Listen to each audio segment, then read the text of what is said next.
Everything starts from education. Education is a weapon to eliminate discrimination, poverty, and support the person really to feel as a member, full member of the society.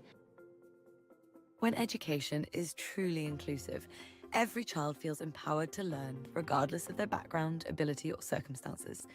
Inclusive education plays a foundational role in building inclusive societies.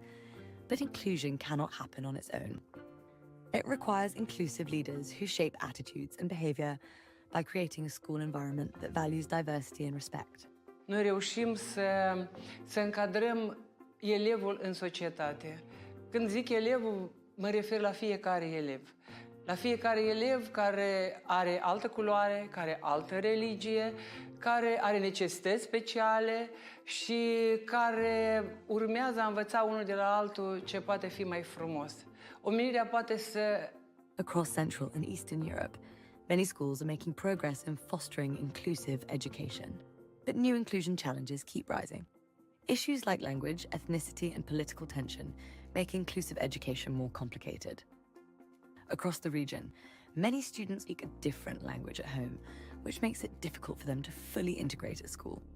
I try to raise awareness to make all the teachers, all the employees aware of the fact that we are all different, but we all have equal opportunities. School leaders can create welcoming environments by encouraging collaboration among teachers, support staff, students, and parents, implementing inclusive policies, adapting teaching methods to address diverse learning needs, and having the right resources and strategies to address these needs. Դպրոցի աջակցությունը այնպիսին է, նախ դպրոցի իր դռները բացեց մեր առաջ, որ մենք լիարժեք զգանք մեզ որպես աշակերտ դպրոցում։ Ոչ մի խտրականություններ մենք չունեինք։ School leaders need training on inclusion challenges and the autonomy to allocate resources. Inclusion must also be a key focus when recruiting school leaders. Ma näen, et kaasamine töötab. Ta töötab siis, kui kaasamine on sisuline, kõik osapooled teevad koostööd ja tagatud on spetsialisti teenus. By empowering those at the heart of our schools, our leaders, we can create a future where every student feels they belong.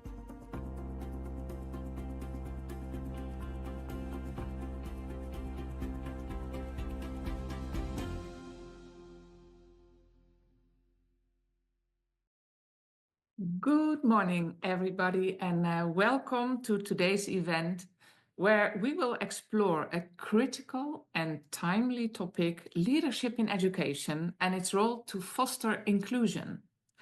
My name is Petra van Haren. I'm the director of the European School Head Association, and I'm one of the lead partners of the European network, the Educational Leaderships Network Europe. And we will be moderating the webinar, which is part of the the European Education Month, which is actually initiated by this network, and we also call it the ELNE network. And I welcome you, today's participants, but also the future visitors of this webinar, because this webinar will be recorded, and it's not only for today's participants, but also for the people who will watch it in the future. This discussion today, it will build on the theme of the 2024 Global Education Monitoring Report, the GEM report, which will be highlighting the importance of educational leadership in creating equitable, inclusive environments for learners. The regional edition we are discussing today is developed in partnership between the GEM report and the Network of Educational Policy Centers, NEPC, and across Central and Eastern Europe, the Caucasus and Central Asia, the schools have made commendable efforts to foster inclusive teaching and learning environments. Yet, societal perspective can sometimes clash with the inclusive values. It creates challenges for schools in fostering an environment where every child feels safe and valued, and the same goes, of course, for teachers themselves. This tension can lead to a feeling of isolation or exclusion, or unfortunately, it can also raise circumstances where bullying and discrimination are at stake. However, School leaders who actively promote inclusive practices play a pivotal role in countering these issues. By championing the diversity and the belonging, the school leads can create a positive and welcoming atmosphere for children of all backgrounds, whether they speak a different language, have recently immigrated, belong to a minority group, or live with a disability. And the same goes for the teachers and all the people in and around the school. Since the European School Head Association supports school heads and contributes to their interests, responsibilities, and professional development, this report contains important issues that can give even more direction in fostering leadership towards inclusion. We as ASHA value this greatly, and we are proud that we are collaborating together with NAPC and UNESCO on this. Over the next about 70 minutes, we will explore the critical role of leadership in building inclusive school communities and ensure that every child feels that they are belonging. We thank you again for joining us in this important conversation, and mind that if you would like to join the conversation, you can use either the app or the questioning and answering button, which is below on your screen. Don't mind to interfere. I will read your remarks and I will take them into the conversation. We invite those online to use the reports, and also, of course, the future webinar watching people, to use the hashtag #LeadForLearning and to join the discussion also later on by reacting and findings and respondings on anything that you hear today or while reading the report. You can also ask any question you want later on after the webinar to the people involved today. To set the scene for our discussion, I'm delighted to present to you the people that we have with us today from the GEM report: the Chief Thematic Lead, Anna Dadio, and Lana Jurko, the Executive Director of the Network of Educational Policy Centers, NEPC.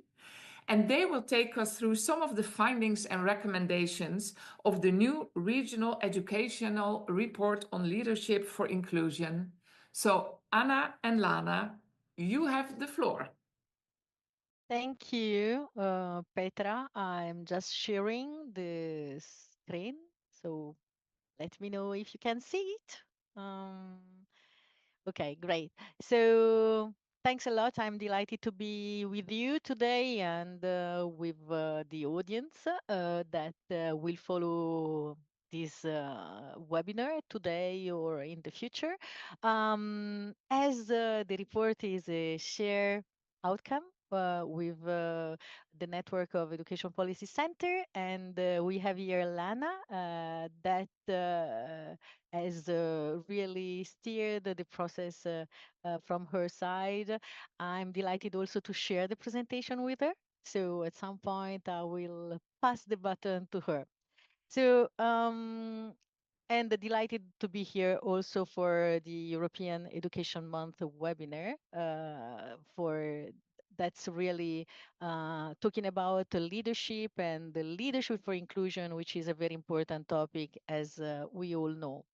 So I will start by just introducing briefly the work, and by saying that this is really a report we published end of February, and it's I would say a natural continuation of what we have done in the Global Education Monitoring Report that we launched in October 2024.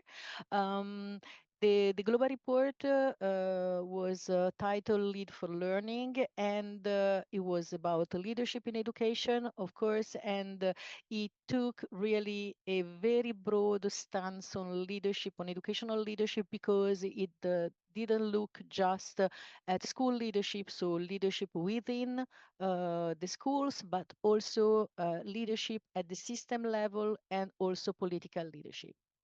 But the regional report is something more specific and is something more appropriate, I would say, for the region, and is a continuation to the work we have done also in 2021 with LANA and the Network of Education Policy Center. As we published an inclusion and education regional report that focus on specific aspects of inclusion as a continuation in that case for the inclusion and education global report. And at the time, the report was a joint product between the general report, the Global Education Monitoring Report, and the European Agency for Special Needs and Inclusive Education, and the network of education policy centered. Now, the regional report is that we are presenting today is, I would say, a coherent continuation and an addition to the work we have done, because as Lana will tell in a few seconds, will guide us on a particular issue that are very important for the region, that is inclusion. And the report is based on 8 country case studies, and I would like really to thank the authors of the country case studies that have been based on surveys, interviews, and focus groups with key informants, including head teachers, and they have really enriched the report. The country case studies are about Albania, Bosnia, Herzegovina, Estonia, Georgia, Kyrgyzstan, Republic of Moldova, Poland, and Slovenia. And there is also one technical paper. Now, the addition of, since the focus of these case studies were these 8 countries, we have also used the work that we do since the Global Education Monitoring Report 2020 on inclusion, the peer profiles. The profiles enhancing education reviews, which in this case have focused on school leadership and have accompanied the global report. And with this, we have use this additional information coming from the 27 countries collected from the JAMA report peer website, that is education-profile.org, and we have used also these statistics, these figures in the report. On this, I will pass the baton to Lana. Thank you very much, Anna. It was a pleasure, of course, to be part of this effort again from the Network of Education Policy Centers. I'm also very pleased as a member of the ELNE network to participate in the European Education Month. So thank you everybody for joining us. What I will do in the next few minutes is give you a little bit of a context of what the region is actually facing, and tell you some of the good things and some of the challenges that we are still at. So in the last 35 years, the educational systems in Central and Eastern Europe, the Caucasus and Central Asia, have made great efforts to prevent discrimination in admissions and teaching, and have made significant strides in addressing the challenges, especially for students with disabilities. And one of the striking examples comes from Moldova, which has reduced the share of students with disabilities in special schools from 77% in 2005-2006 to just 5% in 2003 and 2024 school year. This marks commendable achievement, and it showcases what focused efforts and commitment can achieve. Yet despite these advancements, social and political tensions continue to challenge efforts to promote true inclusion. We must recognize and consider these barriers, for example, for those students who do not speak the language of instruction at home, whether because they belong to a minority ethnic group or have recently immigrated. And in the region, at 15 years old, there is 8% on average. In Estonia, the situation is even more pronounced, with 1 in 3 students facing this challenge, while at the same time, Estonian policy is regressing on these. Our schools must adapt to celebrate and embrace linguistic diversity rather than view it as a hindrance. Ethnic disparities remain another area of concern in the region. This is especially pronounced among the Roma population. Roma children have lower education outcomes across the region. In Albania, about 1 in 2 Roma children have dropped out of school. while in Bosnia and Herzegovina, only half of school-age Roma children attend the first grade of primary education. Migration and displacement also play a pivotal role in shaping the dynamics of our classrooms. And for instance, in 2024, 25% of Polish classrooms had at least one Ukrainian migrant or refugee student. To move towards truly inclusive schools, and Anna can change the slide, perfect. To move towards truly inclusive schools, inclusive leadership is must and should be prioritized. School leaders play a great role in advocating for inclusion. Inclusive leaders uphold strong values and high standards, champion diversity, equity, and respect. They lead by example, ensuring that inclusion is at the forefront of their mission. Their pedagogical and managerial expertise is essential, which enables them to turn their inclusive vision into reality, and they need to communicate it effectively to inspire others. Collaboration is another cornerstone of inclusive leadership. By fostering partnerships among teachers, support staff, parents, and communities, they recognize the shared responsibility of embracing inclusion within the school environment. Furthermore, adaptability and flexibility are key traits that empower these leaders to create safe and equitable spaces for diverse student populations. They prioritize the empowerment and development of their staff by providing training and support, while also trying to engage families as partners in the process. Inclusive leaders maintain a positive attitude towards inclusion, genuinely believing in the growth and development potential of all students. This combination of characteristics not only fosters a sense of belonging for children from diverse backgrounds, but also ensures that all learners, including those with disabilities, language barriers, or receive the support they need. Our data shows that motivated and committed school leaders can create supportive learning environments. Yet school leaders in the region have varying attitudes towards inclusion, from strong support for inclusive practices to skepticism about this practical implementation. The variation in attitude is often linked to the specific challenges and contexts faced by school leaders in different countries. In Albania, for example, 90% of school leaders agreed that inclusive schools enhance academic progress overall, and 96% supported curriculum adaptation for effective learning. In Estonia, 74% of school directors considered that inclusive education promotes independence, but only 47% of heads of studies in Estonia shared this view. Directors' leadership roles shape their attitudes, giving them a broader perspective. In Bosnia and Herzegovina, 68% of school leaders believed inclusion is more effective in theory than in practice. They expressed concern about insufficient teacher training, curriculum adjustment, and the effectiveness of inclusive practices. In Kyrgyzstan, only 41% of school leaders believe that inclusive education boosts students' self-esteem. So there is a polarized view on broad inclusion and mixed support for general classrooms. Regarding the knowledge and expertise of school leaders in the region, there is also a varied understanding of what inclusion is among school leaders. For instance, a significant number, 68% in Bosnia and Herzegovina and 60% in Estonia, believe that while the concept of inclusion is valuable, it is often more successful in theory than in practice.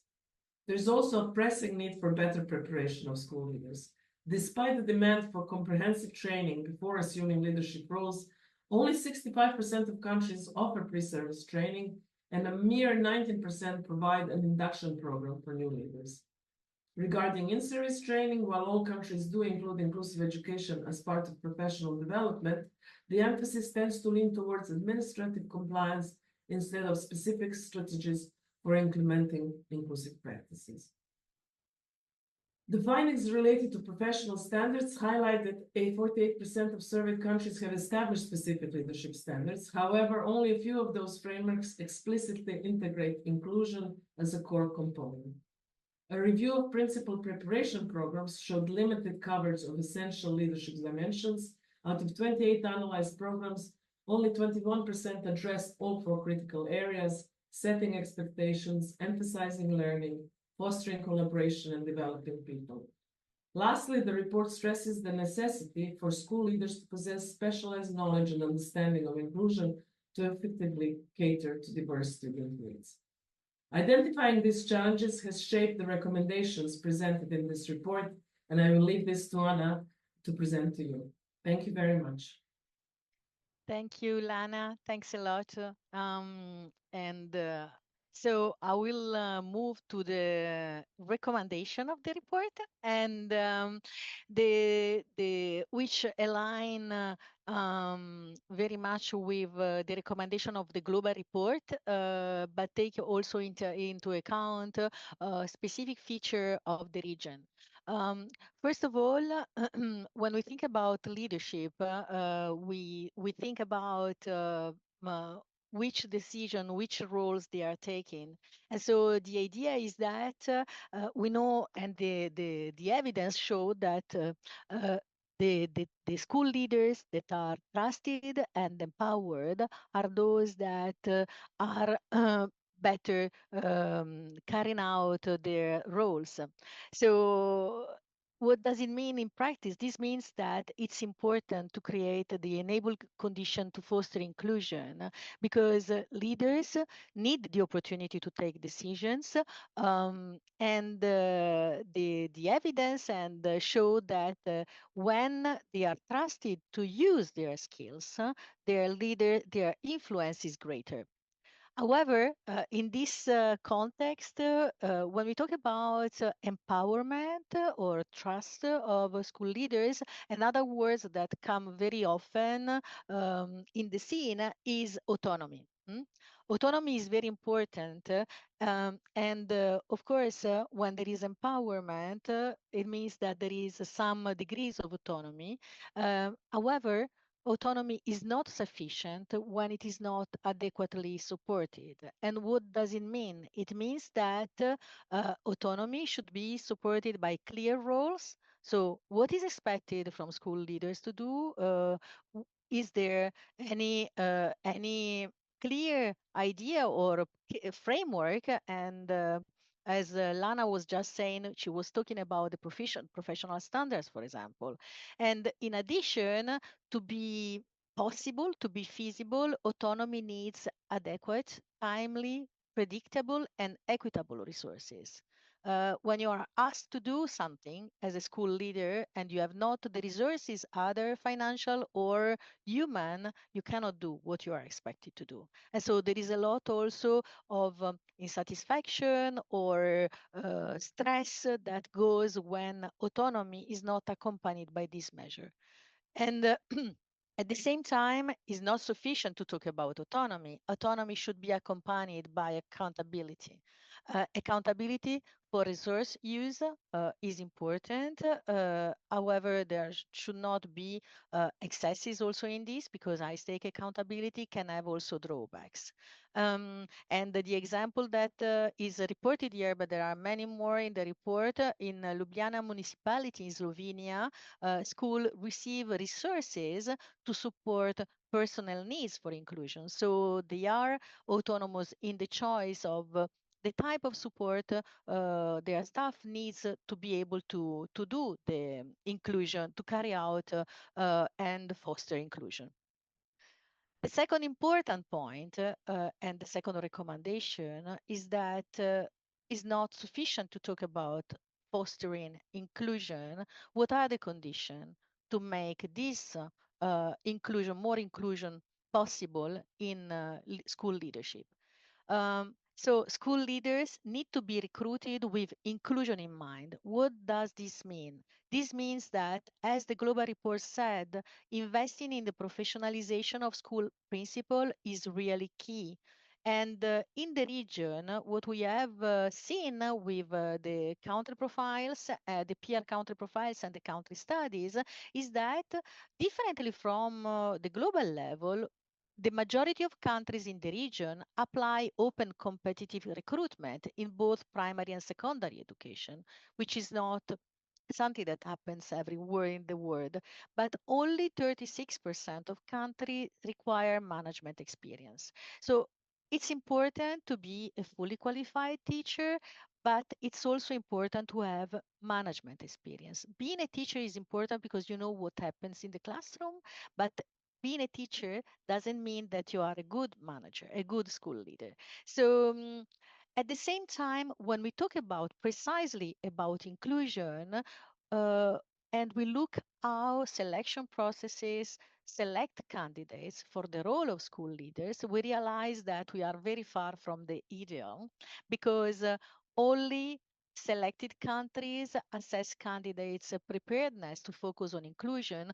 For example, Georgia assesses attitudes of candidates towards inclusion, but not the knowledge, and this is not the same thing.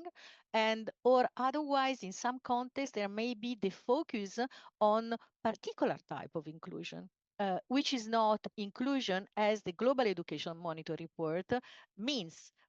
All means all. The diversity and the inclusion is for all groups, is not a specific group.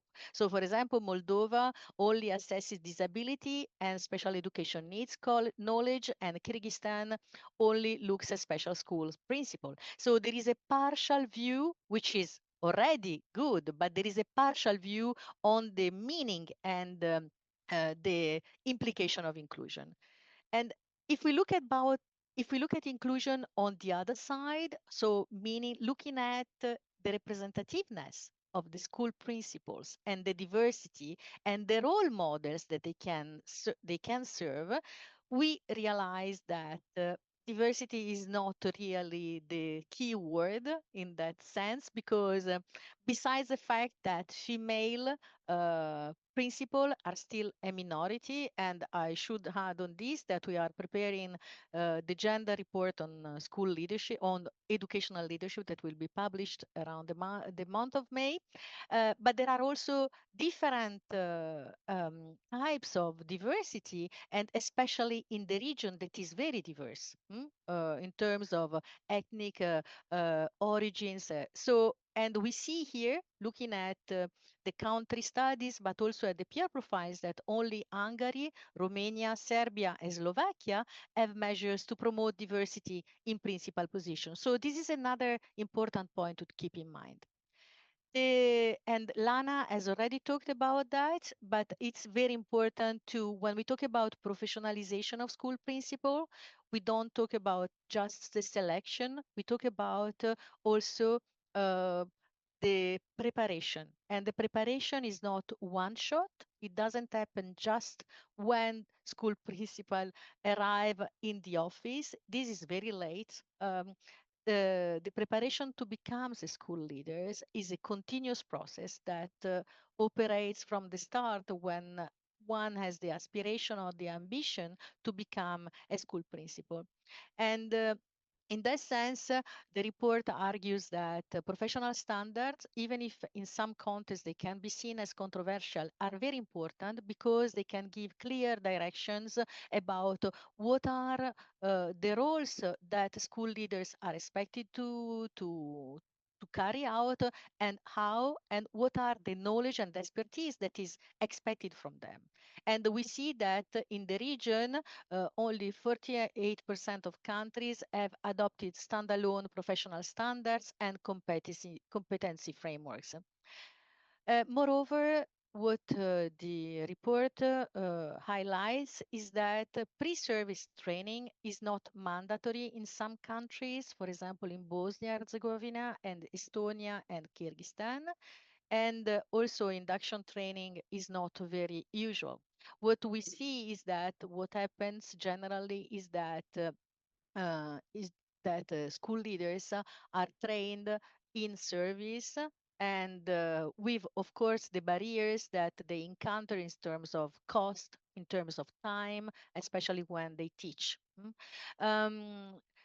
And there are two examples here, Albania and Slovenia. Albania, there is a 9-month initial teacher education program that is aligned on the school standards and focus on instructional leadership. As you know, there are different types of instructional leadership, but educational leadership, school leadership, and instructional leadership is the one that really reflects the focus on learning, the development of teachers in particular, and the empowerment of staff, I would say. And inclusion is mandatory in this initial teacher education program, but it just covers special education needs issues. So again, we see a good aspect, but at the same time, a partial view of inclusion. In Slovenia, there is the 1-year headship license program. As you know, there are different types of ways school principal can be certified. So this is a very comprehensive program that has a compulsory module which addresses inclusion and emphasizes leadership in environments with different and diverse student populations. So you see a broader view of inclusion in this case. And the last, but really it's not the least, I would say, and we have had a discussion very recently in a webinar moderated by Petra and other distinguished speakers about the shared leadership. And I think this really, and the report makes the case also on the importance of leadership that for inclusion that thrives on collaboration. So it's really critical to promote shared leadership and collaborative cultures. And the regional report and the global report make really clear that we don't need another hero, as sharing allows to build better schools.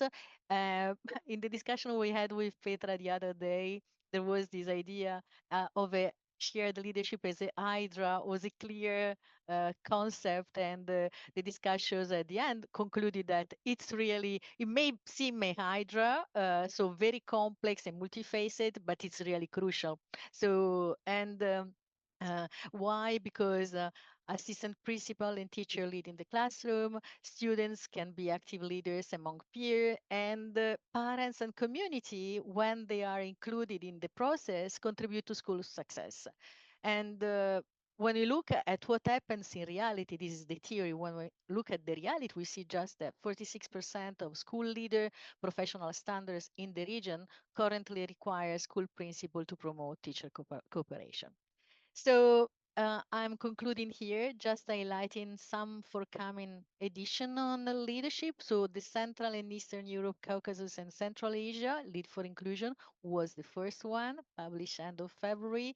The next one will be on Latin America with a focus on some countries that you see here.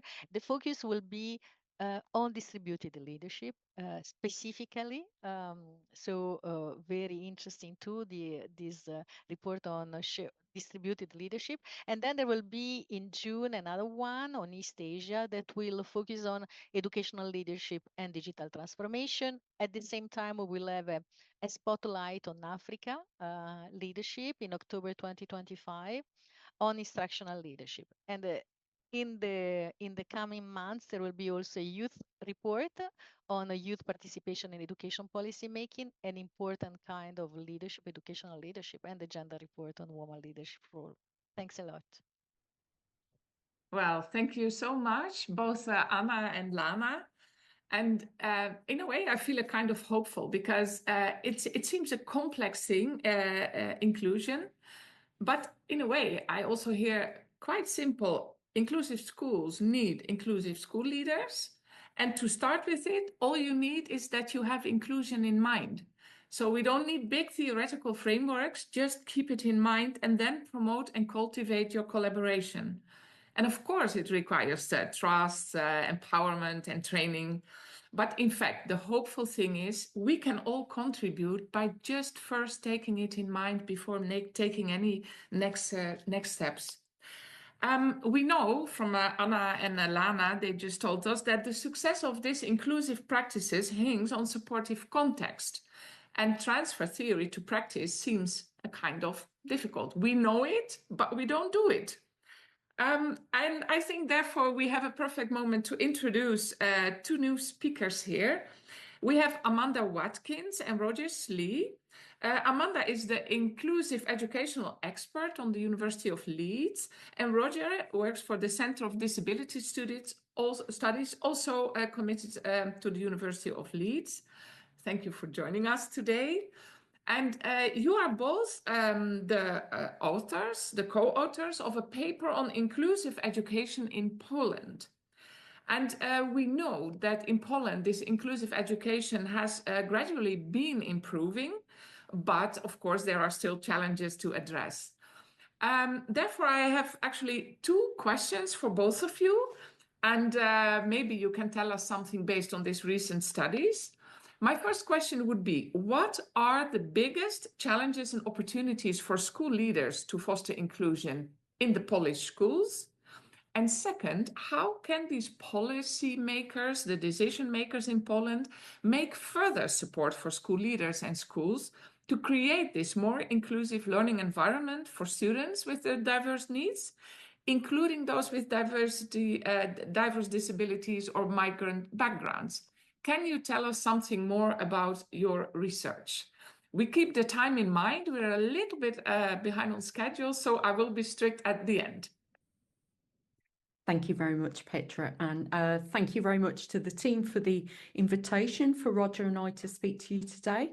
We're really pleased that we've got the chance to share some insights into the work that's been ongoing for a number of years in Poland, and the work that different people working in different leadership roles in Poland are doing to promote inclusive education. Roger and I will tackle the questions independently. So the first part of this joint input from us both, I'll look at your first question, if that's okay, Petra, and think about some of the challenges and opportunities, and then hand to Roger, and he will be thinking about some of the possibilities for support that could be given to leaders working at different levels from the policy level. So we thought we'd give just a little bit of background, if that's okay, on the case study that we completed on behalf of the GEM team. Our focus was not so much on trying to share facts and figures and a policy analysis of what's happening in Poland at the moment, but rather we wanted to share the voices of different people who either are in leadership roles in Poland or they are impacted by leaders in Poland. And so we took an ecosystem approach, and we spoke to policymakers working at the national level, regional levels, school levels. We also spoke to teachers and parents about what leadership for inclusive education means to different people in Poland.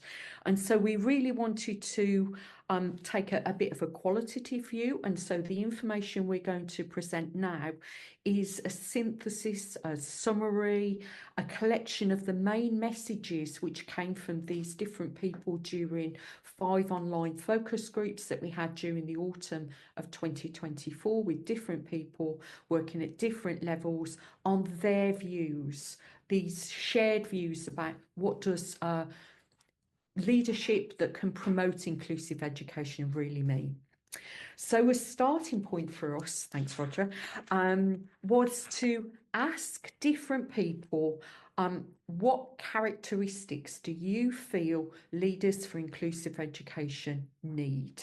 So what sort of attitudes and values and what sort of behaviours do inclusive education leaders model? And these are leaders working, as I say, at different levels. So not just the school level, but also regional level leaders. And in the Polish context, this is very, very important because leaders working at national level, regional levels in the different wlodships and the different municipalities have quite an influence over what may and may not happen in actual schools. And so these are a summary of messages that different leaders shared with us, which very much echo some of the findings from the main report. So leaders for inclusive education, leaders who are able to enact inclusion and really support the learning needs of students who've got different profiles, different types of needs and challenges for their learning. First of all, they must model inclusive values. So inclusive leaders are inclusive in the way they act and they operate. They've got to use and facilitate good communication, open communication, and very active collaboration with lots of different stakeholders, very importantly with families and parents, which is a point which has already been made. Inclusive leaders have got to form, maintain and motivate very diverse teams. But a point that was coming up again and again in all of the conversations we held was that primarily inclusive leaders lead learning first. They are pedagogical leaders first and they're administrators secondly. And another point that is not mentioned here, but sorry, Roger, you've jumped ahead for me there. But all of these points very much apply not just to leading and working inclusively with learners and their families, but also with the school team and the people who work around a school. So inclusive leaders are very inclusive in the way they work with support staff, with policymakers working at different levels. They're able to form teams which are broader than just the school community. So, no, thanks, Roger. But Poland is facing a number of different challenges, and in the paper that we were able to draft and shared via the GEM team on the website, you'll see that there is some background information on the context for Poland and how the policy that exists at the moment may be impacting on the work of inclusive leaders, because it's in effect quite limited in terms of flexibility that allows school leaders in particular to make decisions and to then make changes in their situation to meet the needs of their teams and their learners and the families that they're working with.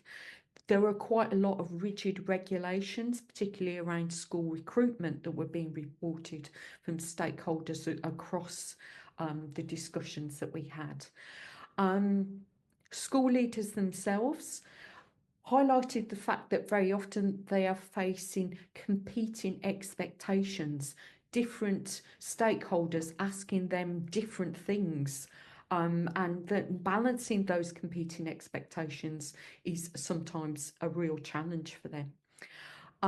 Point that's already been made, there are limited opportunities for accessing training for staff that some school leaders feel impact on their own work. So it's difficult for school leaders themselves to access training for inclusive education, but it's also difficult for them to access the sorts of training that their teams need.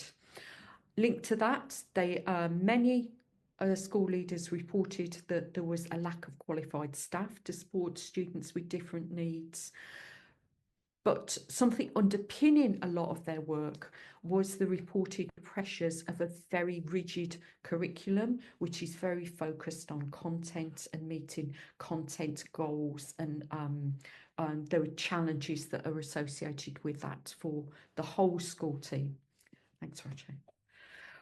But on the reverse side of the discussions, what we found in our talks with all of the team members that we spoke to was a real high degree of flexibility and creativity in the thinking about, well, how can we address some of these challenges and what might be some of the opportunities that really seem to support leaders for inclusive education in Poland.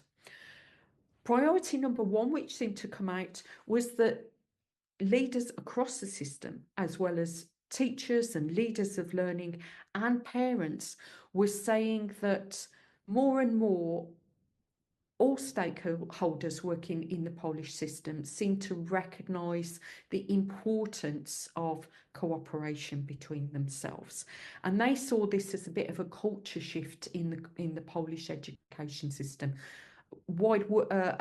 Across the system, there's a need to be thinking about how do we cooperate more, and how do we make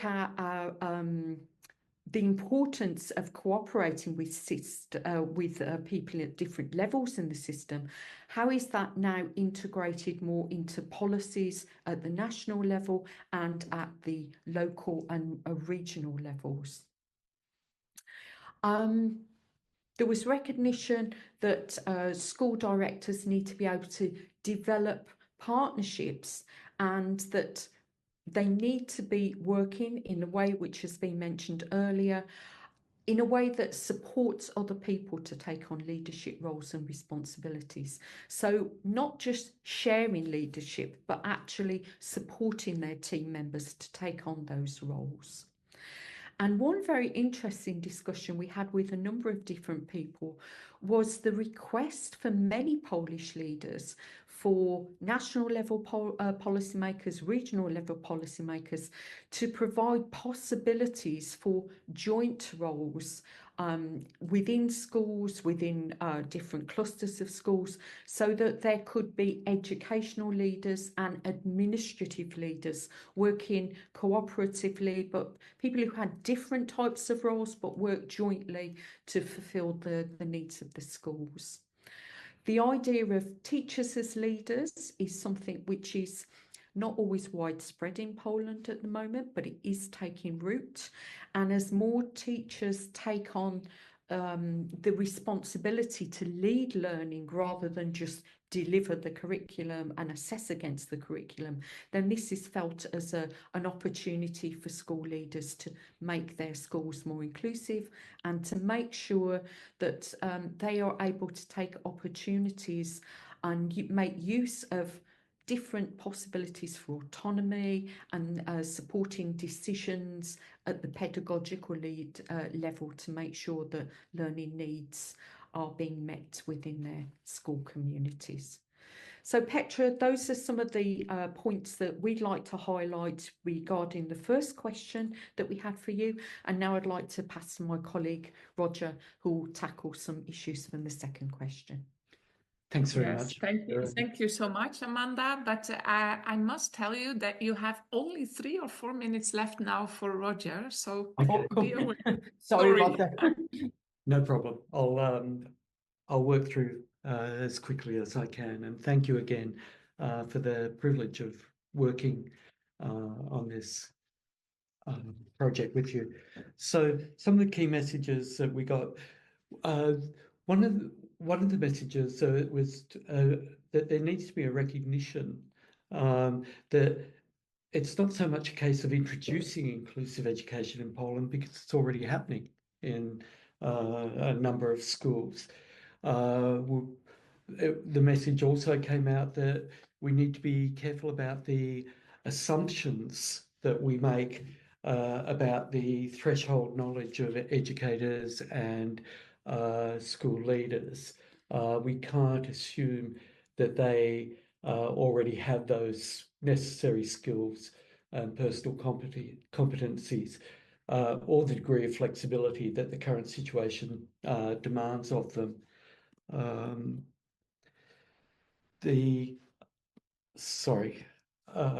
Also, there needs to be systematic change in the mindset around what a leader does and what the competencies leaders need to be effective. And the system level political mission and vision that school leaders have cannot be a product of the current education system. So we're looking for real clarity around the messaging and a change of messaging, so that, for example, it could be that the message is inclusive education is everybody's business, but it's not business as usual. In our literature review that we did to establish the case study of Poland, we found 4 domains that we wanted to look across and that needed to be supported for all leaders in the system to think and act more inclusively in these domains. The first was the cultural domain, the second was the skills, then knowledge, and the political domains. So again, what has frequently been found is that there needs to be a more coherent message around inclusive education. What is it that we mean by that? And this is a really important imperative in such rapidly changing times, the times that we live in, and context becomes extremely important in this regard. We saw the observation that there was a need for a shift away from a medical approach or a categorical approach, which is currently focused on labelling learners. We need clearer, more flexible funding models for inclusive education for local and school level leaders to be able to access. There needs to be a clearer linking of education and social policies, and this needs to be done more directly, more explicitly, and more effectively. In this area, we also need to ensure that pilot projects are evaluated transparently so that policy decisions can be made on the basis of evidence. Leadership for inclusive education should be the concern of all leaders in a system and be guided by a political commitment to developing inclusive leadership at all education system levels. So policy, we would argue, is made at all levels. Therefore, leadership should extend to all levels.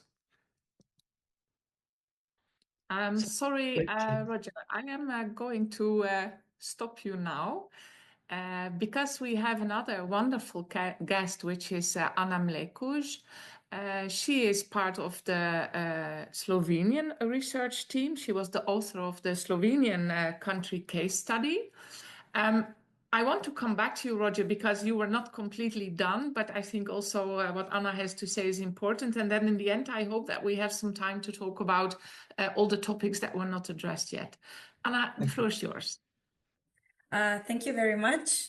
It is really a privilege to discuss this important topic with all of you, and thank you for all your previous presentations because they really align to what my presentation will be about. So Slovenia has in the past years taken significant steps towards inclusion with a strong legislative framework and committed educators. However, school leaders face substantial challenges in turning policies into practice. At the same time, there are great opportunities to enhance inclusive education if we strategically support school leaders. So today I will address 2 key points, one of them being the biggest challenges and opportunities for school leaders in fostering inclusion, and the other one being how policymakers can further support school leaders to create more inclusive schools. So I'll start with the challenges. So we somehow identified 5 main challenges. The first one being resource shortages. So one of the primary challenges is the lack of adequate resources. Schools face insufficient funding for special education teachers, language support for migrant students, and specialists such as speech therapists.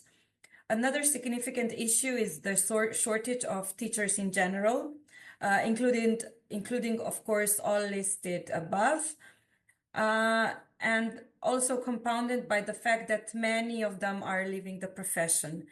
As a result, school leaders often struggle to provide the necessary support for students with special educational needs due to these constraints. The second challenge is limited autonomy for school leaders. While Slovenian school leaders have some autonomy, bureaucratic restrictions often limit their ability to allocate resources effectively.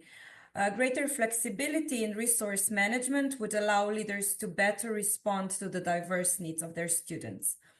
The next challenge is gaps in leadership training. Although Slovenia, this has already been mentioned, has a strong leadership training program, there is insufficient focus on inclusive leadership. Many school leaders feel unprepared to manage diversity, integrate migrant students, or support teachers in inclusive practices. So training programs should address these gaps to empower leaders with the necessary skills. The fourth challenge is parental engagement.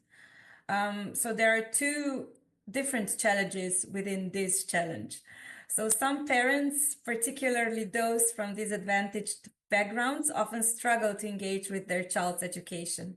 So school leaders frequently face difficulties in building strong relationships with these families, which can, of course, hinder efforts towards inclusivity. On the other hand, some parents tend to blame the school for their children's poor academic performance while being overly involved in their learning. So to address these issues, more structured and balanced parental engagement strategies are needed. And the last challenge is the lack of a cohesive national vision. So while Slovenia has inclusion policies in place, there is no unified national vision specifically guiding school leaders in this field. Without clear strategic direction and long-term planning, school leaders often work in isolation, trying to solve inclusion challenges on their own. However, despite these challenges, there are significant opportunities for progress. One of them being enhancing professional development. So by integrating inclusive leadership training into both pre-service and in-service programs, we can equip school leaders with practical tools to create truly inclusive learning environments. Then there is strengthening peer networks. Establishing formal mentorship and collaboration programs between school leaders facing similar challenges can foster knowledge sharing and practical solutions. Schools that have successfully integrated migrant students or special educational needs learners can serve as models for others. There is also an opportunity to expand cultural competency programs, meaning that schools that implement intercultural activities and structured language support for non-native speakers see improved student integration. So school leaders who champion such initiatives can make their institutions more welcoming to diverse student populations. And we could also leverage community engagement. So schools that build strong relationships with parents and local organizations and local community create a more supporting environment for inclusion. So school leaders should be giving the tools and resources to implement effective community outreach strategies. So based on these challenges and opportunities, many policy recommendations for supporting inclusive leadership can be determined. So for Slovenian policymakers, supporting school leaders in fostering inclusion requires concrete actions in the following areas. So firstly, redefining school leadership criteria. So inclusive leadership should be a formal requirement for school leaders' appointments, and evaluation criteria should assess candidates' ability to implement inclusion strategies and support diverse student populations. Then providing greater autonomy and resources. Policymakers should grant school leaders a more flexibility in resource allocation. Targeted funding should be increased for hiring support staff, providing language assistance, and reducing class sizes in diverse classrooms. It would be also necessary to develop a national strategy for inclusive leadership. Slovenia needs a long-term cohesive strategy that aligns national policies with school-level practices. Clear guidelines, goals, and expectations will help school leaders to implement effective inclusion programs. There should be also a need for investing in continuous professional development.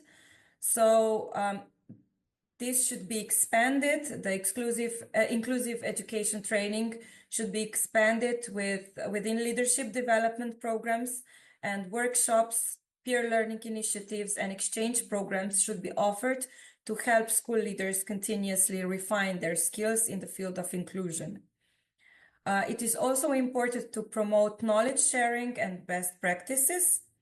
So policymakers should support platforms where schools can share their successful inclusive education practices, which all these activities could include either national conferences, knowledge hubs, professional networks, and so on, all dedicated to inclusion. And of course, it is important also to strengthen parent-school collaboration. So schools need structured programs to engage parents from all backgrounds. Policymakers should fund initiatives that encourage parental involvement, particularly for migrant families and socioeconomically disadvantaged groups. So to conclude, we need to keep in mind that inclusion is not just a policy goal, but it is a fundamental principle that defines the quality of our education system. So by addressing the challenges that the school leaders face, we can create an educational environment where every child feels valued, supported, and empowered to succeed. And with the right support, the school leaders can become the driving force behind a more inclusive school. So thank you. Thank you so much, Anna. I would really like to invite participants, if you have any questions, please post them in the chat or in the Q&As.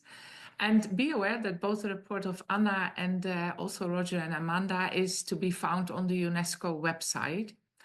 I would like to go back to Roger, and apologies for the rude interruption, but it's really my task to make sure that everybody gets some speaking time.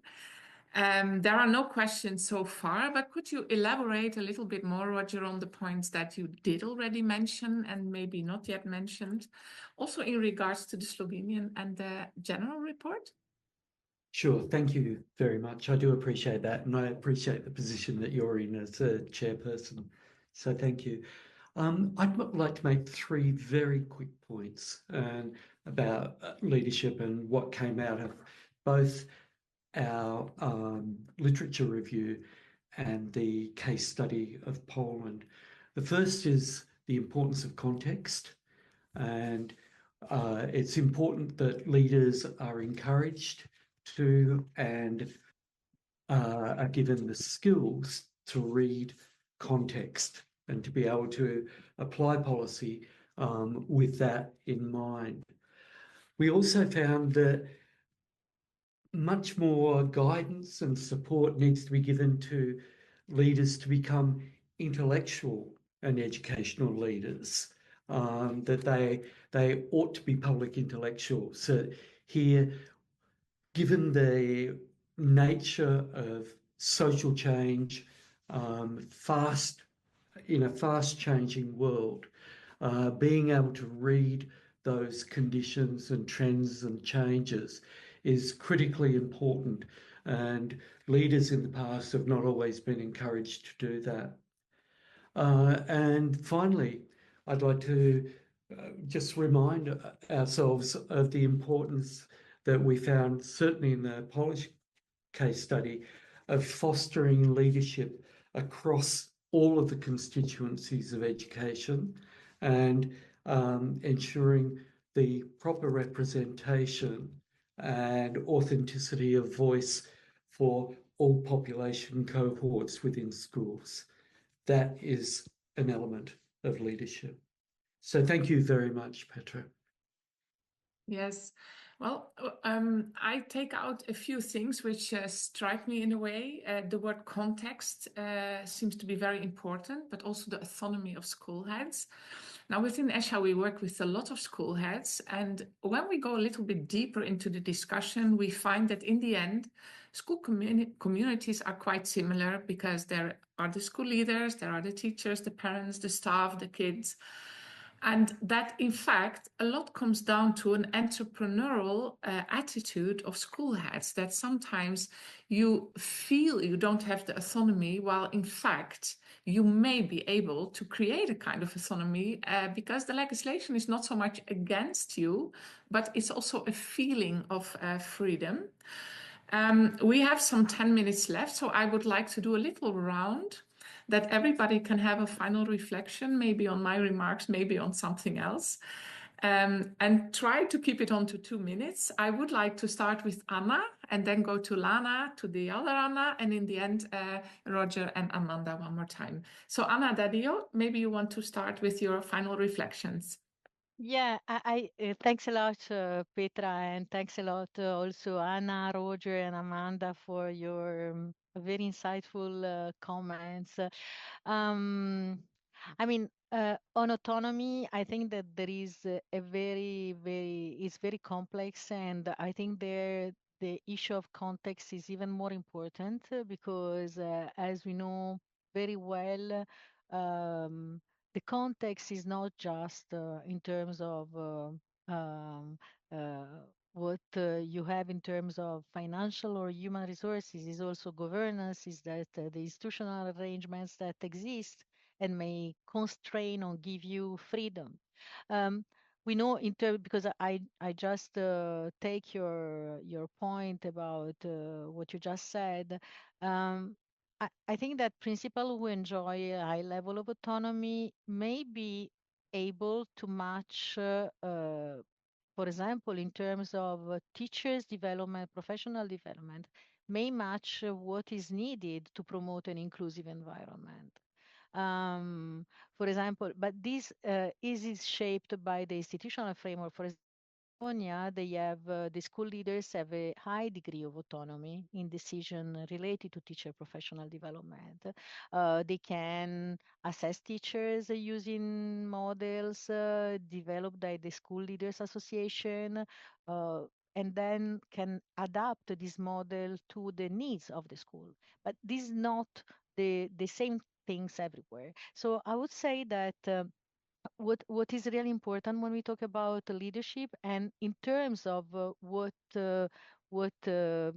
should be or is expected to be done. I think in this sense, the recommendation of the Global Education Monitoring Report and the regional report are really fundamental, because there is the issue of how to foster inclusion, and you foster inclusion by the legislative and the policy environment, but you foster inclusion also by the preparation and the acknowledgement of the work that school leaders and teachers do. And again, Yes. that's really very important. And acknowledging that, meaning also to talk beyond what we have discussed today, talking about their working condition, talking about how they implement the leadership, what is the support they have to do that. So it's very complex, and as we said the other day, I think it's really talking about leadership is not one word, is multifaceted, and that's why context is very important. But one really needs to take into consideration the fact that it's fundamental to select, to develop, to recognize the work that school leaders do. Thank you, Anna. Lana, your reflection. Thank you so much. Maybe just 2 points, I think.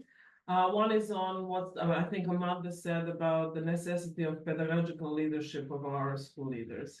And this, of course, is very much true. Unfortunately, in our region, a lot of the job that the head teachers do is administrative.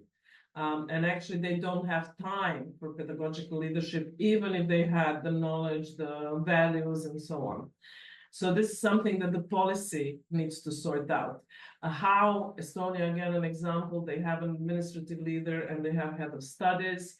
Whether this is the best way to do it, or if there needs to be more of the shared leadership among others in school, is a question. But definitely they cannot be pedagogical leaders if they need to take care of the roof, the water supply, the employing of the teachers, the everyday things. So they are really overburdened with a lot of managerial or let's say administrative tasks, and they don't have time to be pedagogical leaders. So that's one thing. The other point I would like to make is about this idea that you mentioned, Petra, about the entrepreneurial leader. And on one hand, it kind of goes also about the personality of the leader. And I think that's one of the mistakes we always make, is that we think people are born as leaders, and that it's something that is not learned, that it's something that somebody has the charisma or doesn't have the charisma to be the leader. We can see that in our political, how we choose politicians and leaders in our political worlds.